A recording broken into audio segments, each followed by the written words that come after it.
ભાજપની સરકાર છે ને એના ખૂંટિયાના ગળામાં ડેરો નાખવાનું કામ વિસાવદરથી કરવું પડે એમ છે. એકોને 70 સીટો વાળો ખૂંટિયો ગાંડો થયો છે, ડેરો નાખવાનો છે. પણ સાંભળો, તમે ડેરો નાખ્યો ગઈ ચૂંટણીમાં, પણ ખૂંટિયો ડેરો તોડાવી લઈ ગયો. ખૂંટિયાએ ડેરો તોડાયો, પણ ફરીથી ડેરો નાખવો છે કે નથી નાખવો? હું તમને એક વિનંતી કરતો જાઉં, હાથ જોડીને પગે લાગીને વાત કરું છું બધાને, જ્યાં સાંભળે છે તેને વૈયા ગયા એને હાથ જોડીને કહું છું કે વિસાવદર વિધાનસભાની ચૂંટણી હર્ષદભાઈ રીબડિયાએ રોકી રાખી છે.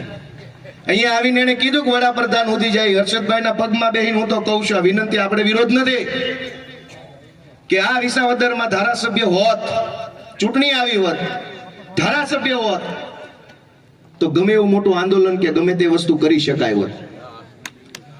હર્ષદભાઈએ હાઈકોર્ટમાં જે પિટિશન કરી એના કારણે ચૂંટણી નથી થતી.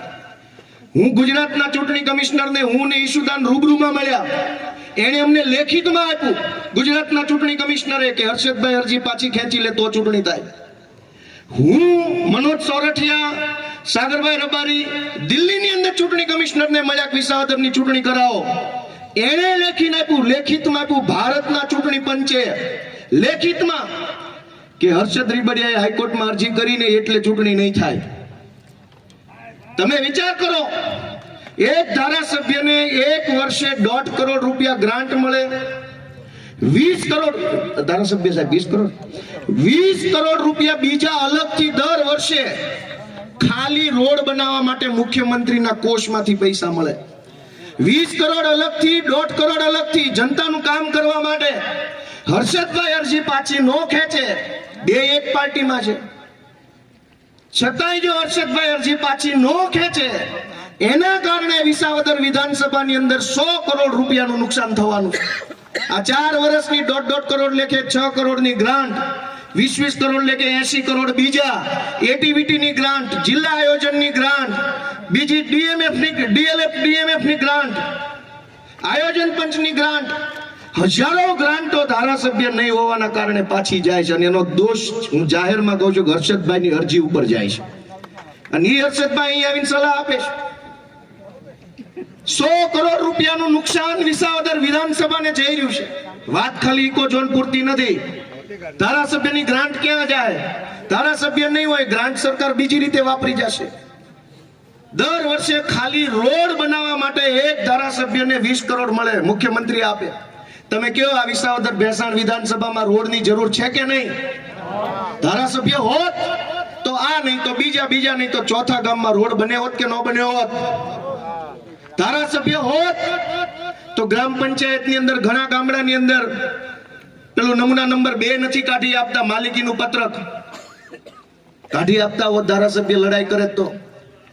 ધારાસભ્ય નથી, ચૂંટણી થવા દેવી નથી. જમીન માપણીની અંદર એવડો મોટો પ્રશ્ન ઉપસ્થિત થયો છે, આની જમીન આમાં, આની જમીન આમાં, કાગળિયામાં આમથી આમ ભરી ગયા. વાત સાચી છે ખોટી? કોણ રજૂઆત કરશે? ખેડૂતો માટે હું જી આપી દઈશ, પણ ચૂંટણી નહીં થવા દઉં. ચૂંટણી નહીં થવા દઉં, ધારાસભ્ય નહીં બનવા દઉં, તમારા 100 કરોડનું નુકસાન કરાવીશ. તો આપી દીધો કે લઈ લીધો, આપણે કોઈનો વિરોધ નથી. હું તમને કહીશ, તમને સમજાય, 100 કરોડ રૂપિયાનું વિસાવદર વિધાનસભાને નુકસાન જવાનું છે ચૂંટણી 27 સુધીમાં. તમને માન્ય છે કે અમાન્ય છે? કેવો છે?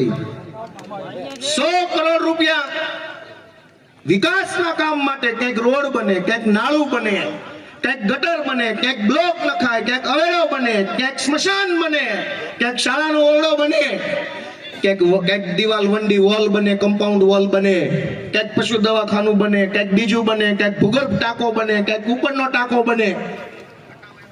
કાંઈ નહીં બને 27 સુધી. શું કામ?